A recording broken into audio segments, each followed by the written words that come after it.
دەی میهرەبان سڵاوتان لێبێت بینەرە بەڕێز و خۆشەویستەکانی بەرنامەی کۆمەڵ لە بەغداد. خۆشحاڵین لە یەکەمین ئەڵقەی بەرنمەکەتان بە خزمەتەوەی بەڕێز و خۆشەویست ئەگەینەوە. ئازیزان لە قۆناغی بانگەشەی هەڵبژاردننی خولی پێنجەمی هەڵبژاردننی ئەنجومەنی نوێنەرانی عێراقداین. ئێمە لە لیستی کۆمەڵی دادگەری کوردستان هاوکاریان دەبین بۆەوەی کە کۆمەڵێک پێشهات و کۆمەڵێک زانیاری و معلومات لەبارەی کار و پرۆژە و بەرنامەی ئەوان چ لە ڕابردوو چ لە ئێستا و داهاتوو بۆی بینەری بەڕێز و خۆشەویست لەم بەرنامە و لە بەرنمەکانی دیکەی کەناڵی ئاسمانی پێیان بخینە ڕوو. ئێمە بە تایبەت لە بەرنامەی کۆمەڵ لە بەغدا کۆمەڵێک پرس لەبارەی ئیش و کار و پرۆژە و خزمەت گوزاریەکانی نوێنەرانی کۆمەڵی دادگەری کوردستان وەکو نوێنەری خەڵکی کوردستان لە بەغدا بزانین چیان کردووە. ئەو کاتانەی کە لە بەغدا بوون وەکو نوێنەرانی خەڵکی کوردستان ئەوان توانیویانە چ خزمەتێک بە خەڵکی خۆیان بکەن، چ خزمەتێک بە دەنگدەرانیان بکەن، تا چ ڕادەیەک توانیویانە پابند بن بەو بەڵێنانی کە لە بەنگەشەکانی ڕابردوو بە خەڵکی کوردستانیان داوە. ئازیزان ئێمە لەم بەرنمەیەوە لەگەڵمان بن کۆمەڵێک پرسیاری گرنگ لەم بارەیەوە دەخینە ڕوو و هەوڵ دەدەین کە وەڵامیان بۆ وەرگرینەوە. خۆشبەختانە یەکەمین ئەڵقەی بەرنمەکەمان لەگەڵ یەکێک لە نوێنەرەکانی ئێوەیە لە بەغدا لە لیستی کۆمەڵی دادگەری کوردستان بەڕێز ئەحمەدی حاجی ڕەشید. بەخێرهاتنتانەکەیت. سپاس بۆ ئامادەبوونتان. سپاس بۆیەوە. ئێمە لە قۆناغی بانگەشەی هەڵبژاردنەکانی خولی پێنجەمی ئەنجومەنی نوێنەرانی عێراقدان. ئێوە وەکوڵێ عەزمتان جەزمە بەوەی کە بەردەوامی بدەن بە نوێنەرایەتیکردنی خەڵکی کوردستان. بە ناوی خی بەخشندەی میهرەبان، سپاس بۆ ئێوە مامۆستا عەباس، سپاس بۆ کەناڵی ئاسمانی پەیام، کەناڵێک کە شاشەیەکی ئەمین و شاشەیەکی پڕزانیاری بۆ هاوڵاتیان کردووەتەوە. ئێمە لە پەرلەمانی عێراق پێویستە پێش هەموو شتێک تەوسیفی وەزیفی خۆمان بکەین، بزانین نوێنەر ڕۆڵی چییە، یاخود چی لەسەر واجبە و چی لەسەر واجب نییە. تەوسیفی وەزیفی ئەوەی هەج وەزیفەیەک وەرەگرێت لە دنیا شتێکەیە لە مەجای ئیداریە پێوترێت تەوسیفی وەزیفی، یعنی ئەم ئینسانە چ وەزیفەیەکی هەیە لەوێ. هەموو پەرلەمانتارێک لە دنیا بۆ ئەوەی لێرەوە خەڵک و جەماوەر و هاوڵاتی بزانێت کاتێک کە یەکێک لە کاندیدان بانگەشەیەکی نالۆجیکیەکە بۆ بابەتەکە بزان کە ئەوە جێگەی ئەوە نییە کە بێتە نوێنەری ئەوان. تەوسیفی وەزیفی هەموو پەرلەمانتارێک بریتە لەوەی لە مەجای تەشریع کارەکە لە مراقبەی ئەدای سوڵتەی تەنفیزیە، واتە ئەو یاسایانەی کە نێنە پەرلەمان ئەم لە تەشریعەکەیان نائیشەکە لە کردن بە یاسایان نائیشەکە، دوایی مراقبەی ئەم یاسایانەیەکە کە سوڵتەی تەنفیزی چۆن جێبەجێیانەکە. بۆیە پەرلەمانتار ئەم دوو کاریگەریەی هەیە لەگەڵ ئەوەی نوێنەرایەتیەکەکە، اینجا نوێنەری ناوچەیەک بێ، نوێنەری هەرێمێک بێ، نوێنەری بۆ نمونە هەندێک جار ئەم قەزیە ئەبێتە نوێنەری نەتەوە و زۆر باشە لەم خولی ئایندەیە لە خولی پێنجەمە ئەو مهمەیە بگرنە ئەستۆ بۆ جارێکی. ئێمە شعارێکمان هەڵبژاردووە، من جاری پێشوو شعارەکەم کە نایەڵم ڕاستیەکانتان لێ بشارنەوە، سووریش بووم لەسەرەوە و ئەتوانم بڵێم یەکێکم لەو پەرلەمانتارانەی کە زۆرترین زانیاریم داوە بە هاوڵاتیان و زۆرترین میدیا کۆنتاکتم هەبووە لەگەڵیان، چکە زۆر جار لە ڕێگەی ئەو زانیاریانەوە خەڵک بە ئاگا بووە لەوەی لە بەغداد چییە گوزەرێ. ئەو کاتەی کە ئێمە لە بەغدا نامێنین هاوڵاتیان دڵنیاکەینەوە کە ئاگاتان لەوە نابێت چی لە بەغدا ئاگوزەرێ. ئەو هێزە دەسەڵاتدارانەی چۆن هەرێمیان قۆرغ کردووە، ئاسمان و زەوی و سەرمایە و هەموو شتێکیان قۆرغ کردووە، بە هەمان شێوە هەوڵیەوە دەن کە بەغداش قۆرغکەن. بۆیە لە ئێستادا دروشمەکەمانەوەیە بەردەوامین بەردەوامین لە دژایەتی گەندەڵکاران، بەردەوامین لە زانیاری پێشکەشکردن بەردەوامین لە داکۆکیکردن لە یاساکان لەم بەرنمەیە ڕاتان بگرین لەوەی ئەگەر مۆڵەتمان بدەن لێتان بپرسین یان لێتان بپرسینەوە بزانین ئێوە لە دوو خولی ڕابردوو لە خولی سێهەم و چوارەمی ئەنجومەنی نوێنەرانی عێراقدا هەبوون و نوێنەری خەڵک بوون بزانین ئەم 8 ساڵە چیتان کردووە لە بەغا ئەگەر دەرفەتمان پێ بدەین پرسیارەکانمان دەست پێیەکی کاگاباس ئێمە لە خولی سێم و چوارەمە من ئەندامی لیژنەی دارایی بووم جگەلەوەی ئەندام پەرلەمانێک بووم توانیومە لە بوارەکانی ترا قسە بکەم بەڵام اختصاصی من بە حکمێەوەی من بەکالۆرۆسم لە ڕاضیات و ئەحسا هەیە و بەکالۆرسی دووەمم لە دارایی بانکە هەیە زیاتر مەجای مالی و اختصاصی نەقدی و ئەوانەم هەبووە بۆیە هەر لە سەرەتاوە لە خولی سێهەمدا چوومە لیژنەی دارایی لە ناو لیژنەی داراییە ئەوەی کە بە نەزەری خوێندبووم توانیم تحقیقیەوە بکەم بۆیە یەکەم شت کە من کارم تیا کردووە ئەو یاسانن کەوا بوعدێکی داراییان هەبێ یا بوعدێکی نەقدیان هەبێ تایبەتترین یاسا کە یاسایەکە ساڵانە دووبارە بێتەوە هەموو یاساکانی ناو پەرلەمان لەوانەیە 10 ساڵی بەسەرا بچێ یاسا هەیە 20 ساڵی بەسەرا چووە یاسا هەیە 40 ساڵی بەسەرا چووە تعدیل نەکراوە بەڵام یەکێک لە صیفەتی موازنە ئەوەیە یاسایە بەڵام یاسایەکی دەوریە ساڵانە دووبارە بێت باشە کەواتە با ئێمە هەر لە موازنەوە دەست پێ بکەین باشە بزانین ئێوە لە بواری ئەو مافانەی خەڵکی کوردستان کە لە ڕووی داراییەوە لە حکوومەتی ناوەند هەیەە ئێوە تا چەند داکۆکیتان لێ کردووە و هەوڵتان داوە بۆیان دەستە بەر بکەن تا چەند سەرکەوتوو بوون لەو بابەت من بە حکمی ئەوەی عەرزم کردی کە من اختصاسەکەم مالی بووە لە ساڵی 2006ەوە متابعی ئەوەی لەسەر موازنە بڵاو کراوەتەوە ئەوەی بە دۆگۆمنت هەبووە ئەوەی هەبووە لە ناو چوارچەوەی لیژنەی مالیە لە خولی یەکەمەوە حتا ئەو کاتەی خۆم بووم بە پەرلەمانتار بە دەستخۆشیەوە برای بەڕێزمان جەنابی ماوسە شێخ فاتح داراغایی ئەگەر کە خولێک پێش من بووە ئەوەی لە پەرلەمانی بەغدا بڵاو کرابێتەوە لەسەر موازنە و لەسەر مەزالی مالی هەمیشە بۆی نردوومەتەوە بۆ سلێمانی یا بۆی هێناومەتەوە بۆ سلێمانی بۆی ڕۆڵێکی زۆر گرنگی هەبوو لەوەی کەوا من ئێستا ئەتوانم بڵێم ئەو دۆکیۆمنتەی کە لای من هەیە لە مەجای مالیە بڕوان ناکەم لە هیچ مؤسسەیەکی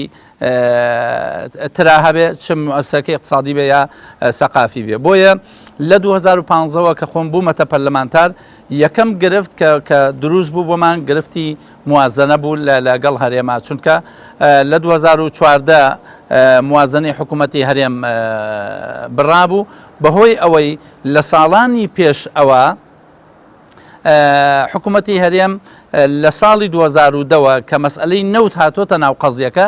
ئیتر بە شێوەیەک لە شێوەکان کێشە دروست بۆ لە نێوان هەرێم و بەغدا ئەگەر سەیری موازنات بکەی کاک عەباسمەد دیراسەیەکی وردی هەموو موازناتی عراقیم کردووە کە لە 2006ەوە هەتا 2015 دوایش خۆم لە 2015 ئیشم تیا کردووە تا موازنەی 2020 بەس مامۆستا ئەحمەد بەرنامەکەمان کاتێکی دیاریکراوی هەیە زۆر قوڵمە بەرەو لە بەسەر ئەنجامەکانمان پێ بڵێ مەسەن لە ساڵی 2015 ئەو یاسای موازنەی کە لە بەغدا تەشریع کرا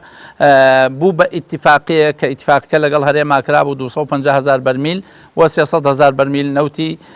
حکوومەتی ئیتیحادیە بۆ یەکەم جار بوو کە بتوانین شایستە دارایەکانی هەرێم لە موازنەی 2015 تەسبیت بکەین کە گەورەترین خزمەتیە کرد بە هەرێمی کوردستان و بە خەڵکی هەرێمی کوردستان کە لەوێەوە مەسئلەی دامەزراندن و شایستە دارایەکانی هەرێمی کوردستان کە تا ئەو کاتەیش مەسئلەی لە ساحەڤە بەردەوام بوو کە ئەتوانرا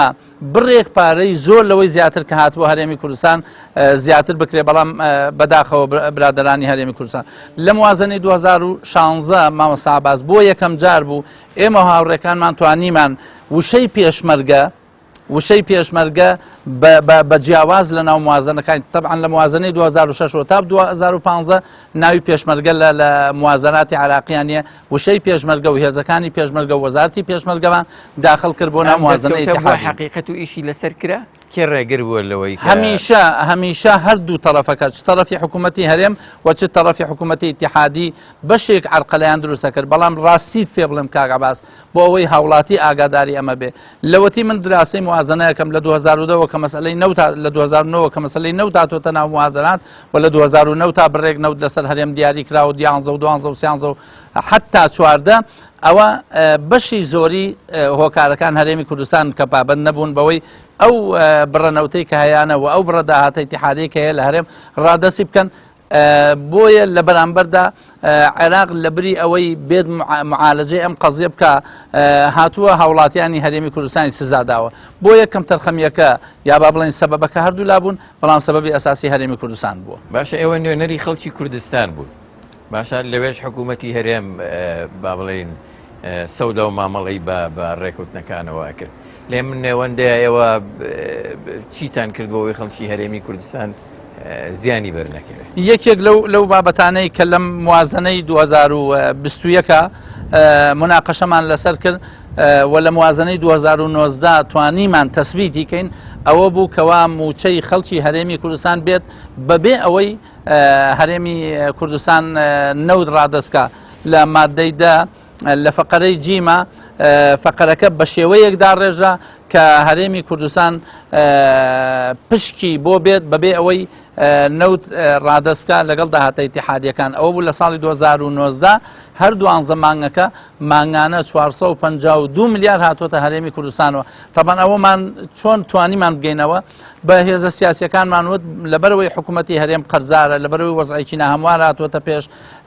هەرێم دووچاری کۆمەڵی گرفت بووە. هێزە شیعەکان و هێزە سونیەکان قەنەعەتیان کرد بۆ ماوەی 1 ساڵ، بەڵام هەردوای ئەوە هەرێمی کوردستان لە ساڵی 2020 لەبری ئەوەی پابند بێ بە موازنەوە پابند بێ بە شایستەدارایەکان کە ئەوەی لەسەرەتی بەداخەوە حکوومەتی هەرێم نە لە موازنی 2020 نە لە 2020 پابندۆرانی هەرێمی کوردستان خەڵکی هەرێمی کوردستان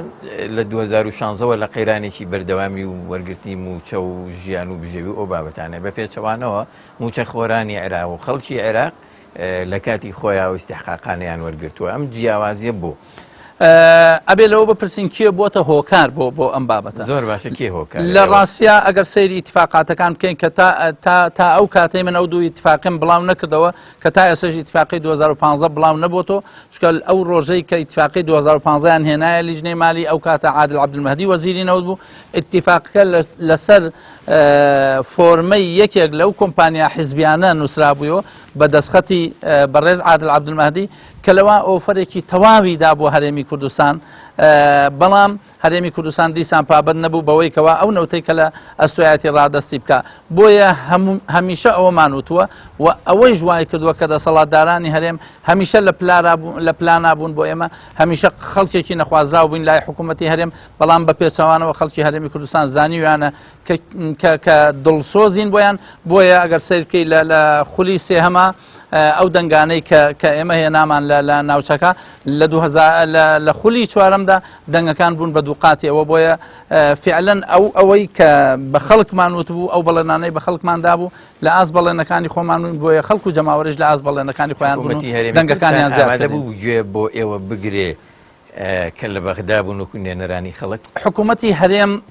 هەمیشە کەیفی بەو نوێنەرانە نایە کە ئازادانە قسەکەن کە ڕەخنەیەگرن کە ڕەخنەکان ئاڕاستی هەرێمەگرن. لە هەندێک شتا گوێیان ئەگرت بەڵام بە قسەیان نەکردین. بۆ نمونە لە مەسئلەی نەفەقاتی فعلیە بەشایەتی ئەو سەرۆک فراکسیۆنانەی کە لەگەڵم بوون لەو کاتە لە وەزیری دارایی عێراق کە بەڕێزی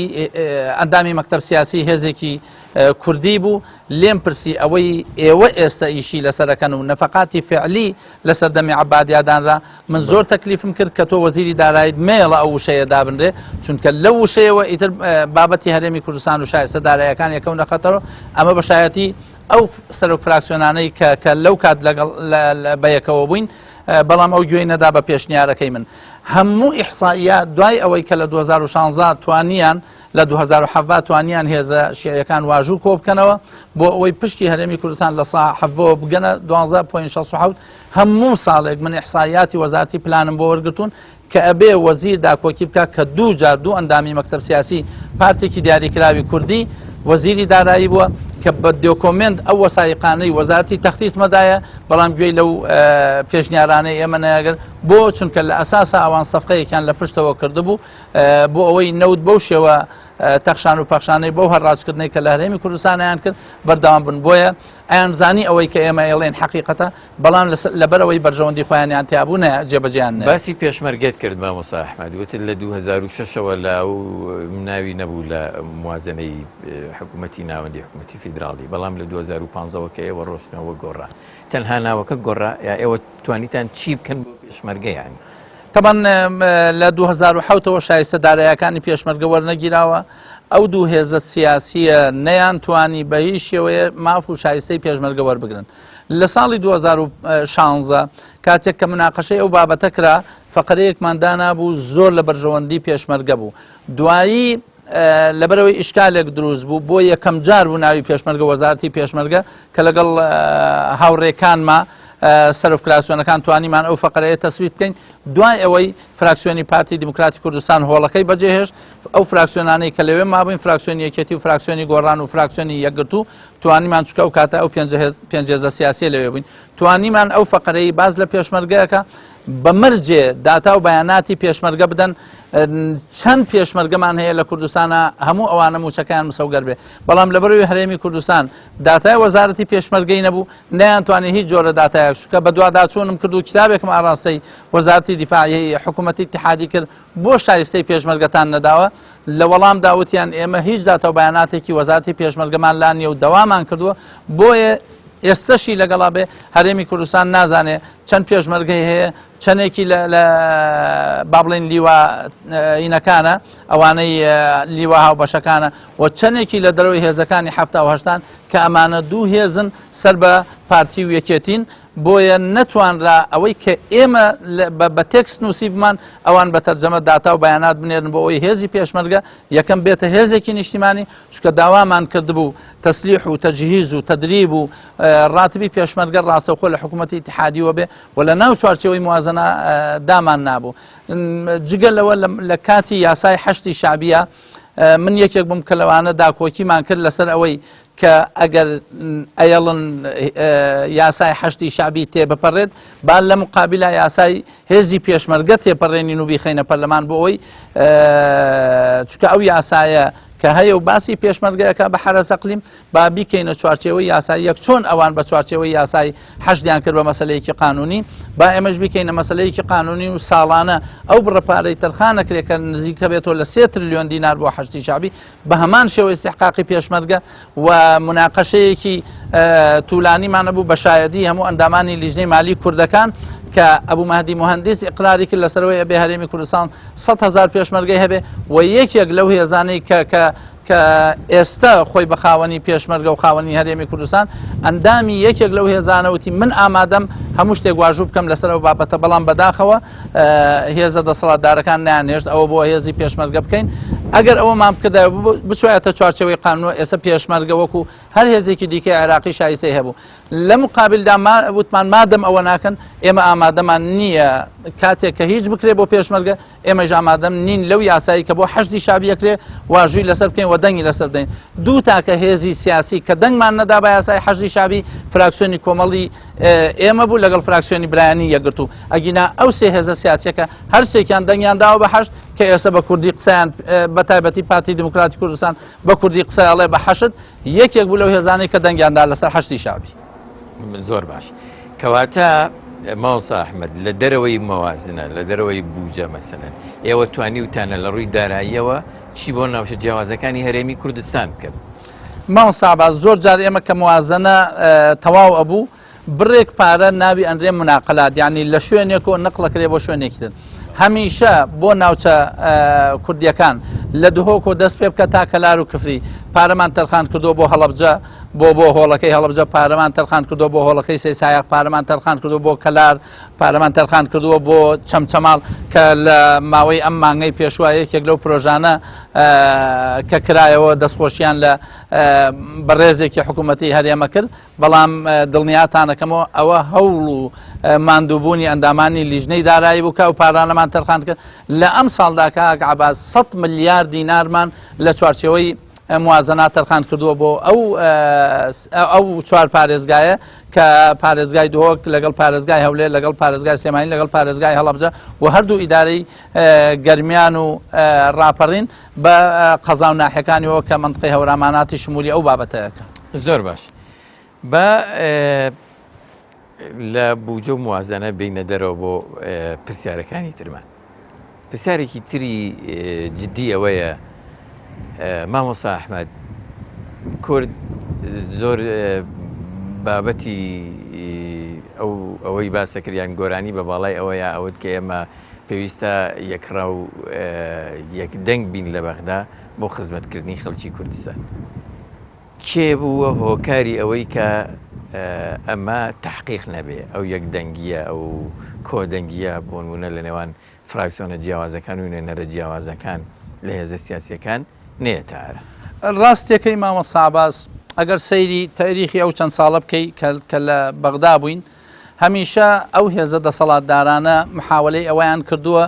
یەکدەنگیەک یەکڕیزیەکی درۆینە دروست بکەن بۆ بەرژەوەندیەکانی خۆیان بۆ ئەوەی پۆستی پێوەرگرن بۆ ئەوەی بتوانن زیاترین داهاتی پێقۆڕ بکەن بۆ ئەوەی زیاترین مەسالیح و بەرژەوەندی خۆیان پێ فەراهەم بکەن. لەوانەیە لە 2005 و لە 2006ەوە ئەوەیان بۆ جێبەجێکرابێت تا ئەو کاتەی وردە ئۆپۆزیسیۆن دروست بوو لە 2009 و تا ئەو کاتەی فراکسیۆنەکانی دەرەوەی پارتی و یەکێتی لەوە تێگەیشتن کە ئەو هێزە دەسەڵاتدارانە تیجارەت و بیزنس بەسەر بابەتی یەکدەنگی و یەکڕیزیەوەکەن. زۆر بە ڕاشکاوانە بڵێم زۆر جار ئێمە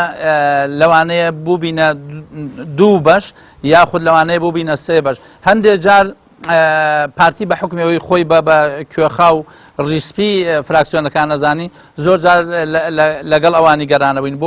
بۆ نمونە لە ماوەی 2015 تا 2021 دوو جار پارتی یەکڕیزیەکانی تێکدا و تاک بۆ تۆ ئەگینا ئەوانی دیکەمان لەسەر بەرژەوەندەکانی هەرێمی کوردستان یەکڕیز بوون و تەبابووین و مناقەشاتی جددیمان کردو لەو بابەتە.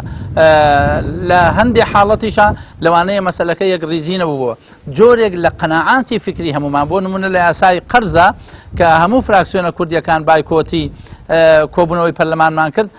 هەر یەکە لە لای خۆیەوە ئەمانزانی کە ئەم یاسایە لە بەرژەوەندی خەڵکی هەرێمی کوردستان نییە. لەو یاسایانەی کەوا بەرژەوەندی خەڵکی کوردستانی تیا بووە بەبێ دوودڵی دەنگماندا و حزورمان بووە بەس لەو یاسایانەی کە زانیومانە ئەیانەوە ئەم بابەتە بکۆزنەوە بە هیچ شێوەیە نەچوێنە ژێرباریەوە. چونکە من قەناعەتم بەوە نییە یەکڕیزیەکی درۆینە یەکڕیزیەک بۆ بەرژەوەندی بنەماڵەیەک بۆ بەرژەوەندی هێزێکی سیاسی هەرگیز لە یەکڕیزی وا نابم و نایژمەوێ شەرەفمەند دەبم بەو کاتێک کە لە هاوهەڵوێستە بم لەگەڵ خەڵک و هاونیشتمانیانی خۆم. ئەگەر یەکڕیزیەکیان بەڕاست بووە ئەوە مافی پێشمەرگیان پێدابی نەکرد مافی جوتیارانیان پێدابی نەکرد بنزینیان بۆ خەڵک دابی نەکرد ئەو شایستەدارانەی کە لە بەغداوەها بە شێوەیەکی عادلانە و بە شێوەیەکی یەکسان دابەشیان نەکرد. کاک عەباس ئێستش سلێمانی بەدەست ئەوەوە ئەناڵێنێ کە ئەو داهاتی ئەهاتە هەرێمی کوردستان بە شێوەیەکی عادلانە دابەش نەکراوە بۆیە سەیری ئەو دوو لەگەڵ ئەوەی کەموکوڕی هەبووە لە ئیدارە و زۆنی سلێمانی و ئەوەی کە لە زۆنی سەرپەرشتی کراوە بەڵام دیوەکەی تری ئەوە بووە کە بەعادلانە تەوزیع نەکراوە. بۆ نمونە بانکی مرکزی دوو فەرع هەبووە فەرعێکیان لە هەولێر فەرعێکیان لە سلێمانی. دوجار بەڵگەنامەیەکم لابوو کە جێگری سەرۆکی ئەنجومەنی وەزیرانی ئەو کاتە کە لە پشتی پارتی دیموکراتی کوردستانە نامەیەکی ڕسمی موافقەتی کردووە بۆ فەرعەکەی هەولێر بەڵام موافقەتی نەکردووە بۆ فەرعەکەی سلێمانی. لە کاتێکەمە ئەوانەی ئیدارەی سلێمانیانداوە بەرپرسیارەتی تەواو هەڵەگرن لەوەی کەوا فەرعی سلێمانی نەکراوە بۆیە ناعەدالەتیە کراوە. ئەمە لێگەڕێ لەوەی لە منطقەی گەرمیان و منطقەی پارێزگای هەڵەبجە و هەورامانات بەهۆی ئەو ناعەدالەتیەوە تا ئێستا ئەو ئاوەدانی و پرۆژانەی تا جێبەجێ نەکراوە کە داهاتەکەی لە حکوومەتی ئیتحادی وایە. بەدیلی ئەو هاوپەیمانی و یەکدەنگی کە حیزبە دەسەڵاتدارەکانی کوردستان بانگەشیان بۆ کرد لە بەغدا هاوپەیمانی و کۆدەنگیەکی دیکە هاتاراوە بە ناوی هاوپەیمانی هیوە. ئەمە چۆن لەدایک کاتێک سیرمان کرد لە خولی ڕابردووە واتە خولی چوارەمی پەرلەمان لە بیدایەتەوە تا ئەوەندەی پۆستە باڵاکان یەکلا ئەکرێتەوە ئەم دوو هێزە دەسەڵاتدارە زۆر باز لەم یەکڕیزیەوە ئەوەتانی ئێستا بانگەشەی خولی پێنجەمە باسی یەکریزیەکەن ئێمە بە یەکریزی بەهێزین بەڵام کە دوای ئەوەی پۆستەکان وەرەگرن ئیتر هیچ حسابێک بۆ هیچ هێزێکی سیاسی و بۆ بەرژەوەندی خەڵک ناکەن بۆیە کاتێک کە سوێن خورا و پۆستەکان دیاری کران دوای ئەوەی پارتی نەیتوانی پۆستی سەر و کۆمار بەدەست بێنێ هەل لەو دقەیەوە ئیتر کەوتە دروستکردنی درزێک لە نێوان ئەو فراکسیۆنانەی کە لەوێ هەبوون بۆیە دوجار بیرمان لەوە کردەوە ئێمە لانی کەم بتوانین ئەو هێزانەی دەرەوەی پارتی و یەکێتیە کە ژمارەی 15 ئەندام پەرلەمانیان هەبوو لە فراکسیۆنە جیاوازەکان توانیمان کۆیان کەینەوە و ئێستەشی لەگەڵا بێ بە ناوی هاوپەیمانی هیواوە کۆمەڵێ پرۆژەمان جێبەجێ کرد لەوانە هاوپەیمانی هیوا بوو کە توانی شایستە دارایەکانی جوتیاران لە ڕێگەی سەر و کۆمارۆ بێنێ بۆ جوتیاران و سەر و کۆمار بوو وەزیری بازرگانی هێنا سەرۆکایەتی کۆمار و نوێنەری هیوا بە حزوری نوێنەری هیوا و بڕیاردرا لەسەر شایستە دارایەکانی جوتیاران و ئێستەشی لەگەڵا بێ ئەو چالاکیانەی کە ئیکەین بەشێکی زۆر یەگەڕێتەوە بۆ هاوپەیمانی هەیە بەڵام بەداخەوە نەمانتوانی هاوپەیمانی هیوا لە هاوپەیمانیەکی کارکردنەوە بگوێزینەوە بە هاوپەیمانیەکی هەڵبژاردن تا بتوانین دەنگێکی جیاواز دیدێکی جیاواز چونکە بە معنای کەلیمە ئێمە دیدمان جیاواز بوو لەگەڵ دیدی پارتی و یەکێتی لە پەنجاو ئەوەنە کورسی ئەندامی کوردی لە ئەنجومەنی نوێنەرانی عێراق هاوپەیمانی هیوا 15 ئەندامی هەبوو 15 کورسی هەبوو ئەمە نەبووە هۆکاری ئەوە یا پشتیوانی ئەوەی ئێوە بەشێک لەو پۆستانەی کە ئستحقاقی کوردە لە بەغدا بەدەستیان بهێنن بۆچی نەتانتوانی لە دەرەوەی پارتی و یەکێتی هیچ نوێنەرایەتێکی بەداخەوە ئێمە دوای ئەوەی هاوپەیمانی هیوا دروست بوو پۆستەکان هەموو تەوزیع کرابوون و شایستەکان هەمووی یەکلا بوو بوونەوە چونکە ئەو دوو هێزە مەرجیان هەیە لەگەڵ هێزە شیعی و سونیەکانە بە تەجروبەی ساڵانی پێشوو مەسەن لە یەکێک لە خولەکانە مەرجی پارتی دیموکراتی کوردستان بۆ هاوپەیمانی لەگەڵ مالیکیاوە بوو کە گۆڕان بێ بەشکەن لە خولێکی ترا مەرجیان ئەوە بوو کە وەزیرێک دانرابوو وەزیری عادل بۆ یەکگرتووی ئیسلامی کە ئەو وەزیرە هەن نەدەنێ ئەم جارەکانی ئەوان بەشداریەکەن لە حکوومەتە بۆیە هەمیشە مەرجیان ئەوە بوو کە هاوپەیمانی هیوا لە حتا لە لیژنەکانە زۆرجار گرفتیان دروستە کرد و بەلایەنە شیعی و سونیەکانیانەوت کاتێک ئێمە بەشداریەکەین کاتێک ئێمە هاوپەیمانیتان لەگەڵاکەین نەیەڵن گروپی هیوا هیچ بەشداریەکیانە بێ کاک عەباس بۆ مێژوو ئێڵێم پارتی دیموکراتی کوردستان 13 لقائی لەگەڵ تەیاری سەدریا کردووە لەبەر بەخاتریەوەی تەنها لقایەکی تەیاری سەدری حاصل بکە و بێن بۆ هەولێر ئەمان ئەوەندە سازشیان لە منافەسا کردو ئەوەندە سازشیان بۆ ئەوە کردووە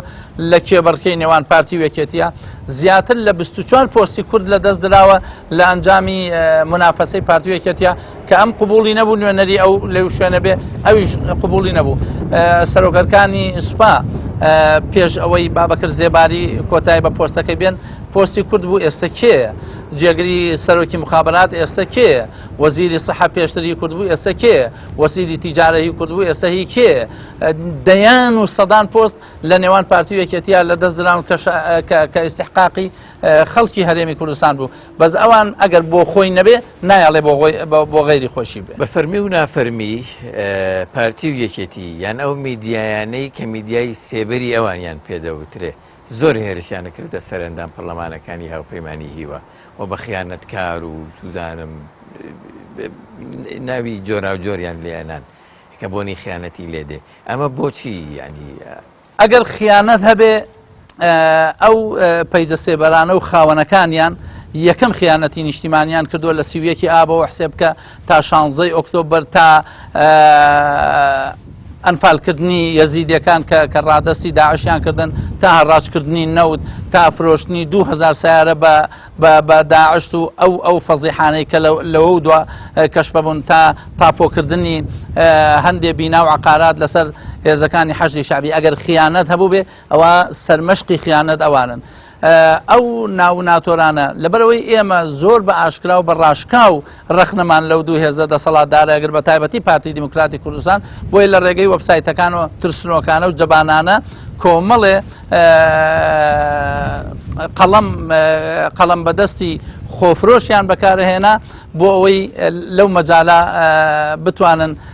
شکۆیە و پەرلەمانتارانە بشکێنن بەڵام نەیانتوانی نە لە شکۆیان کەمکەنەوە نە لە ئەو پەرلەمانتارانە بۆسێن بۆ ئێمە هیچ باکمان بەوە نەبوو و هیچ گوێمان بەوە نەدا و بەردەوام بووین و بەردەوامی ژەبین بۆیە ئێستش کە دروشممان هەڵگرتووە دروشمی بەردەوامیمان هەڵبژاردووە بۆ خۆمان. زۆر باشە بابینە سەر تەوەرەیەکی دیکە بابەتی پارێزگای هەڵەبجە. ساڵانێکە پەرلەمانی کوردستان لێرە کە بڕیاری داوە هەڵەبجە پارێزگا بێ بەڵام ڕاستەکەی هەر لە چوارچەوەی یاسا و نووسراوێکی سەتحیا ماوەتەوە و ئەوەی وەکو پارێزگا ئیش نەکرابێ هەڵەبجە بووە یانی هیچ ئیشێکی بۆ نەکرا. حکوومەتی هەرێم ئێوە کە بەسەر وەکو نێنەرانی کورد لە بەغا وەکو هەڵەبجە یەک لە بەغا جەنابەت تانە چەند هەستت پێ کردووە کە حکوومەتی هەرێم جددیە لەوەی چونکە هەڵەبجە و بە پارێزگاکردنی پێویستی بەکارکردن لە بەغا بێتە پارێزگایەک لە پارێزگاکانی عێراق 19هەمین پارێزگا تا چەند جددی بووە حکوومەتی هەرێم پارتی و یەکێتی بۆی هەڵەبجە فعلەن ببێتە پارێزگا و ئێوە چۆن چاودێریەم بابەتەتان کردو؟ من و هاوڕێکانمان ئەوانەی لە دەرەوەی پارتی و یەکێتین تەحەدای هەموو وەفدەکانی هەرێمی کوردستانەکەین ئەگەر لە یەکێک لەو دانوستانانەی کە هەیان بووە باسی بە پارێزگاکردنی هەڵەبجەیان کردبێ تەحەداکەین کە باسی بە پارێزگاکردنی هەڵەبجەیان کردبێ و زەختیان کردبێ و یەکێک لە بەیاننامە یەکێک نەبوو لەو کارتانی حکوومەت یعنی ڕۆژێک لە ڕۆژان یەکێک نەبووە لە کارتی تەفاوز فەرمو سەیری ئیتفاقەکانی 2012 بکە فەرمو سەیری ئیتفاقی 2015 بکە فەرمو سەیری ئەو ئیتفاقانە بکە کە لەسەر موازنە هیچی بەلای ئەوان نەچووە کە هەڵەبجە بێتە پارێزگا ئەوە خاڵ یەکەم. خاڵی دووەم ئەوەی بە ئێمە کرابێ لە هەڵەبجە بۆ نمونە من کە اختصاصم لە لیژنەی مالیە و ئەندامم لە لیژنەی مالیە لە 2015 ناوی هەڵەبجە بە پارێزگا دێت لە ناو موازنەی حکوومەتی ئیتیحادیە ئەلبەتە دەمە جوهودی شخصی نییە جوهودی هەموو هاوڕێکانمە و ساڵانە ئێمە بڕێک پارەمان هەمیشە تەرخان کردووە بۆ هەڵەبجە و ئێستش بەردەوامین کە یەکێک لەو شتانەی کە کراوە مەرزی سازانە یەکێک لەو شتانەی کە کراوە هێنانەوەی دایرە فیدراڵیەکانە یەکێکی تر لەو شتانەی کە کراوە با بڵین تەقیمێکی بیئیە کە هەوڵمانداوە تەقیمێکی بیئی بە تازەترین شێواز بکرێ و یەکێک لەو هەوڵانەی تر کە داوامانە مەسئلەی دەرمان بووە کە دابین بکرێ ڕاستە و خۆ بۆ پارێزگای سلێمانی چونکە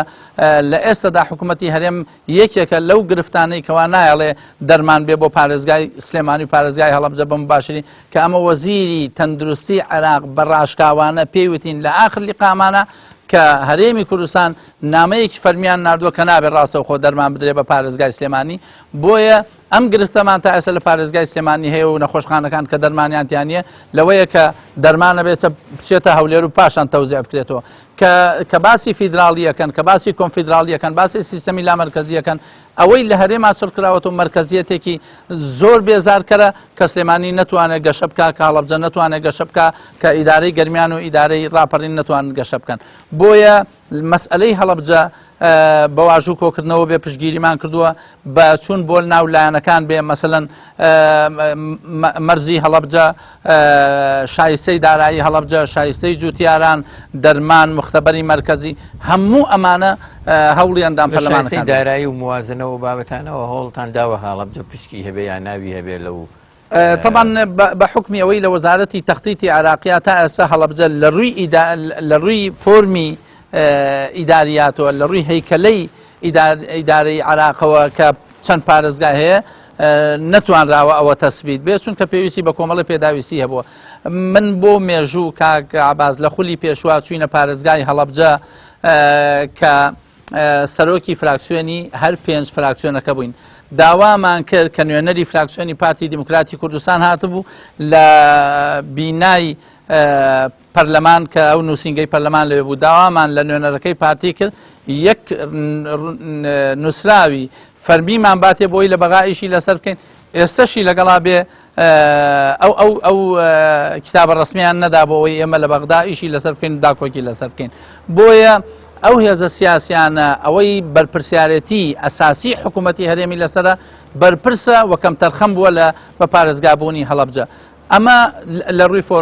لە ڕووی شایستەی داراییەوە کاک عەباس موازنە نییە لە 2015ەوە حتا وەکو ئێستاشی لەگەڵا بێ کە پشتی هەڵەبجەیتیانە بێت جیاواز لە موازنەی حکوومەتی ئیتیحادی چه هەڵەبجە چ سەی سادق چ پێنجێن چ بێتوێن پشدەر چ قەڵاتزە چ چەمچەماڵ چ مەدینە شۆڕش و پارێزگاکانی تری هەولێر مەسن ئەم ساڵ کۆیەی تایە دهۆکی تایە هەموو بەشەکانی هەرێمی کوردستانی تایە کە ئەمە جیاواز کە لە کاتێکە ئەوان خەریکی بانگەشە بوون و خەریکی سەفقاتی سیاسی بوون ئێمە و هاوڕەکانمان چوینەتە بەغدا بۆ ئەوەی ئەم بابەتە بجوڵێ من لەگەڵ برای بەڕێزم دکتۆر جەمال کۆچەر ئاخر لیقامان لەگەڵ وەزیری پلاندانان بووە بۆ ئەوەی ئەم 100 ملیارە بڕاتە بواری جێبەجێکردن و دوجار خۆشبەختانە نامەیەکی لیژنەی مالیمان بردووە کە ئەم 100 ملیارە جیاوازە لە شایستە دارایەکانی هەرێم کە پەیوەندی بە ڕادەستکردنی نەوتەوەیە ئەم 100 ملیارە وامان لێ کردووە کە پەیوەندی بە ڕادەستکردنی نەوتەوە نەبێت. هەڵەبجە داهاتێکی باشی هەناری هەیە بە ساڵانەش فیستیڤاڵی هەنارتیای ئەنجامەدا هیچ ناوناوبانگێکی گەیشتەوتە بەغا. طبعا من لە هەوڵێکا بوو ماوەیەک پێشێستا بۆ جوتیارەکانی پێنجوێن کە دەغڵ و دانێکی زۆریان کردووە زەراعەتێکی زۆری تەماتە و پەتاتە وانیان کردووە لە بەرەوەی لە ئێستادا سەرف نابێ سەردانێکی وەزارەتی زەراعەمان کرد لەگەڵ هاوڕێکانمان موافقەتی وەزیرمان کرد کە ئەو بابەتە بە هەند وەربگیرێ و لیژنەیەکی 5 کەسی هەیە کە وەزیری کشتتوکال خۆی سەرپەرشتیەکە لە ئەنجومەنی وەزیران باسکرا دوجار لقایەکمان بۆ جوتیارانی پێنجوێن دروست کرد لە وەزارەتی تیجارە و دوێنێ وەڵامیان داومەتەوە کە وەکیلی وەزیر ڕازی بووە ئەمڕۆ کتابەکە ئەچێتە بەردەمی وەزیر بۆ ئەوەی ئەو وەفدێکیان تەرخان کردووە لە وەزارەتی زەراعەوە بێت بۆ لێکۆڵنەوە لەو کێشەی برایانی پێنجوێن. طبعاً من ناو بەناو ئەوەی توانی بێتم کردن لە ڕێگەی برایانی بەڕێز پارێزگار و جێگری پارێزگار و بەشی پلان و بەڕێز قایمقامێت و شارەوانی هەر بابەتێک کە دروست ئەبێ لەوێ ڕاستە و خۆ جۆرێک لە سەلاحێتم داوە بەخۆم کە لەو بابەتا پێشنیار بکەم. تازەترین پێشنیان بۆ وەزارەتی زەراعە کە ئێمە نزیکەی لە 15 دەکەمە پەیوەندی بە هەڵبژاردنەوە نییە لە 15 فیستیڤاڵی هەنارمان هەیە بۆ ئەوەی وەزارەتی زەراعە بەڕەسمی ئەم فیستیڤاڵە بناسێ پێشنیارم بۆ وەزارەتی زەراعە کردووە و بانگهێشتمان کردوون کە بێن لەو فیستیڤاڵی هەنارا بەشدار بن بۆ ئەوی بزان ئەتوان چیمان بۆ بکەن لە ڕێگەی هەناردەکردنی ئەم بابەتە. خۆشبەختانە لە ئێستادا موافقەی مەبدەئیان کراوە بەڕێوەبەری قسمی تەسویق و متابعە بەڕێز دکتۆر هادی موافقەتی کردووە لە فیستیڤاڵەکە حزوریانە بێ وەکو وەزارەتی زەراعەی ئیتیحادی. دوایین جار کە چوویتەوە بەغدا لەسەر حسابی خولی چوارەمی پەرلەمانی بەغدا با بڵێن پەرلەمانی عێراق ئەنجومەنی نوێنەرانی عێراق تەناخۆت نەڕۆشتی کۆمەڵێک جوتیاری ناوچەکە لەگەڵا بوو حوزەی شارە زووری پێڵێن هەڵام جە و سەی سادق و پێنجوێن خێر بوو ئەم جوتیارانت لەگەڵ خۆت هابێت. طبعا ئەمە محاولەیەک بوو کە جوتیاران پەیوەندیان پێوە کردین کە ئەوە تەماتەیەکی زۆر کراوە و لە ئێستادا عێراق مەرزەکانی کردوەوە. دیسان ئەمەش باز ئەەکەم کە لە کاتی فەسڵی تەماتەی پارێزگاکانی ناوە ڕاست و خوار و زۆر تەکلیفیان کردووە لە هەرێمی کوردستان کە مەرزەکان دابخا بە ئەوەی تەماتەی ئێرانی نێ و تەماتەی ئەوان نشکێ بەڵام هەرێمی کوردستان لەبەر بەرژەوەندی خۆی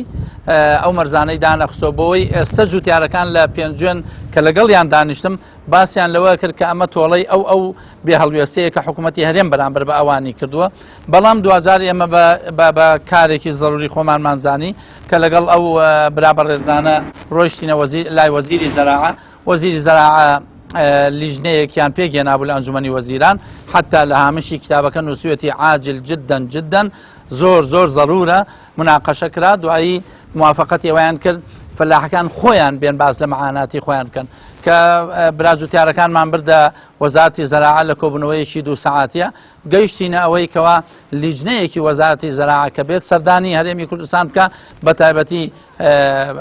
قەزای پێنجوێن و سەی سادق و ئەو شوێنانەی کە ئەو بەرووبوومانەی تایە بۆ ئەوەی ئەوان بڕیاردن کە خۆشبەختانە وەڵامیان داومەتەوە لە ماوەی ئەم هەفتەیە ئەو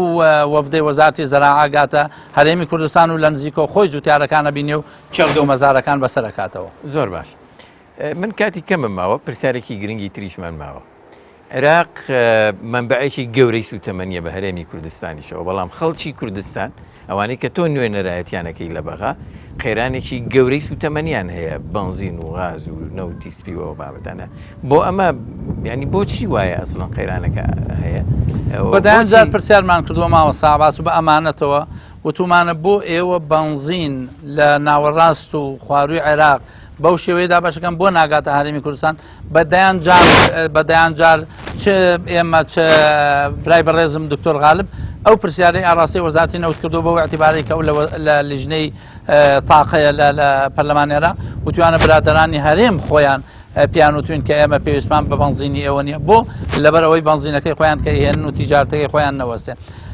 دوای ئەوەی زانیمان گرفتێک دروست بۆ گرفتی بنزین لە هەرێمی کوردستانە 29 کە مانگ و 20 ڕۆژ پێش ئێستا مانگوێک و 10 ڕۆژ پێش ئێستاەکە نامەیەکمان ئاڕاستی وەزارەتی نەوت کرد لە ڕێگەی سەرۆک کۆمارەوە و لە ڕێگەی لیژنەی تاقەوە توانیمان هەندێک لە بەرپرسان و مدیر عامەکانی وەزارەتی نەوت ببینین کە داوامان بەڕسمی بە ناوی پارێزگاوە بە حیسەی پارێزگاکان و کتابێکمان نار بۆ وەزارەتی نەوت بەڵام هەرێمی دوای ئەوەی نزیک بوو لەوەی موافقت بکەن و دوجاریش موافقەتی مەبدەئیان کرد هەرێمی کوردستان لە پشتەوە پەیوەندیان کردبوو بە وەزارەتی نەوتەوە کە ئەبێ وەڵامی ئەو کتابە کە داتانەوە باسی ئەو پەرلەمانتارانەی تیان نەکرێ بۆ ئەوەی نەبێتە قەزەیەک و ئەم پەرلەمانتارانە ئەو بابەتە وەکو خزمەتێکەوان پێشکەشیان کردێ. حاجی ڕەشید کاندیدی ژمارە 25 لە بازنەی سێی سلێمانی واتە هەڵەبجە و هەورامان و پێنجوێن و سەید سادق و هەڵەبجەی تازە بە بەرزنجە و باریکەوە بڵێ دەنگی پێ بدەن ئینشاڵا نوێنەرێکی ڕاستەقینە و سەرڕاستی وەک ڕابردووی هەشت ساڵەی ئێوە دەبێت لە